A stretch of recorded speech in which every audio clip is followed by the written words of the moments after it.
तो हमने देखा कि हिंदी और गुजराती भाषा देवनागरी लिपि में, और बंगला भाषा जो है इसकी लिपि जो है बंगाली लिपि है, ठीक है। और अंग्रेजी भाषा की लिपि जो है रोमन है।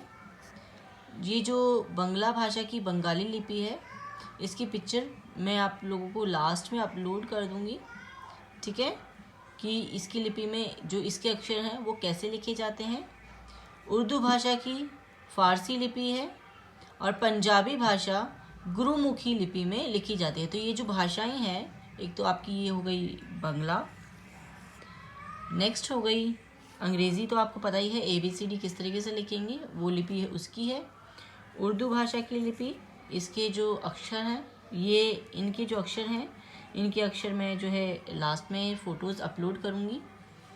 और पंजाबी भाषा की लिपि जो है गुरुमुखी, तो इनकी लिपि भी हम देखेंगे फ़ोटोज़ के द्वारा, जो आपको चैप्टर का एंड होने के बाद मिलेंगी।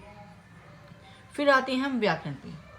अब ये जो व्याकरण है वो व्याकरण क्यों, तो भाषा को शुद्ध रूप से लिखना, बोलना और पढ़ना सिखाने वाला सूत्र व्याकरण कहलाता है। सूत्र होता है फॉर्मूला, मतलब जिसमें हमें ये चीज़ बता रहा है। अब जैसे लिखा है, देखो, राधिका नाच रहा है। राधिका नाच रहा है, क्या ये सही है? नहीं, नहीं है सही। अब यहाँ पर लिखा है मेरे को अपनी माँ के साथ जाना है, ये वाक्य भी गलत है। तो इन वाक्यों को वैसे तो हम नॉर्मली जनरली जो है रोज़ रोज़ बोलते हैं, आप लोग सुनते हैं, तो उसी तरीके से आप लोग बोलते हैं, तो आप लोगों को पता चल गया होगा कि यहाँ पर राधिका नाच रही है शब्द वाक्य आना था, ठीक है। पर एक्चुअल में ये चीज़ हमें बताई किसने, ये चीज़ हमें व्याकरण ने बताई है। क्योंकि देखिए आप इसके इंडेक्स में देखेंगे तो हमें लिंग के बारे में बताया जाएगा, संज्ञा के बारे में बताया जाएगा, शब्द के बारे में बताया जाएगा, वचन के बारे में बताया जाएगा, सर्वनाम के बारे में, विशेषण के बारे में, क्रिया के बारे में, और अलग अलग शब्दों के बारे में हमें बताया जाएगा। तो धीरे धीरे हम सीखेंगे, तो ये व्याकरण ही है। तो धीरे धीरे ये हमें बताएगी कहाँ पर कौन सा शब्द कब और कैसे प्रयोग होता है, ठीक है। तो बच्चों, उपरोक्त दोनों वाक्य गलत हैं। पहला वाक्य राधिका नाच रहा है गलत है, क्योंकि राधिका एक लड़की है, लड़का नहीं। इसका शुद्ध वाक्य होगा राधिका नाच रही है। दूसरे वाक्य में मेरे को और अपनी दोनों शब्दों का गलत प्रयोग हुआ है। इसका शुद्ध वाक्य होगा मुझे माँ के साथ जाना है। बच्चों, ये वाक्य शुद्ध है अथवा अशुद्ध हमें कैसे पता चला? उत्तर है इसकी जानकारी हमें व्याकरण से मिली है। भाषा को सही ढंग से बोलने और लिखने के लिए कुछ नियम बनाए गए हैं।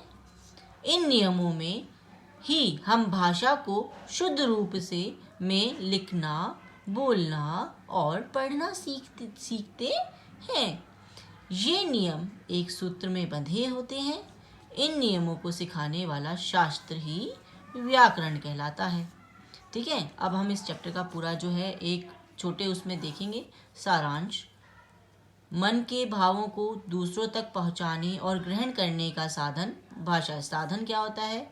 जो एक चीज़ को एक जगह से दूसरी जगह पे पहुंचाए, ठीक है ना, साधन। इसलिए भाषा को एक साधन का शब्द भी यूज़ किया गया है। तो मन के जो भाव होते हैं, जब हम बोलते हैं, वो हमारे मन के अंदर ही तो है, तभी तो हम बोल रहे हैं। मन के भावों को दूसरों तक पहुँचाना, ग्रहण करना मीन्स उससे समझना, ठीक है, प्राप्त करना। तो ग्रहण करने का साधन भाषा है। भाषा के दो रूप होते हैं, मौखिक और लिखित, जिसमें पहला रूप मौखिक है, दूसरा रूप लिखित है। ये ज़्यादातर लोग बोलते हैं, इसलिए इसे प्रमुख रूप कहते हैं। ये हमारा दूसरा रूप है, ठीक है।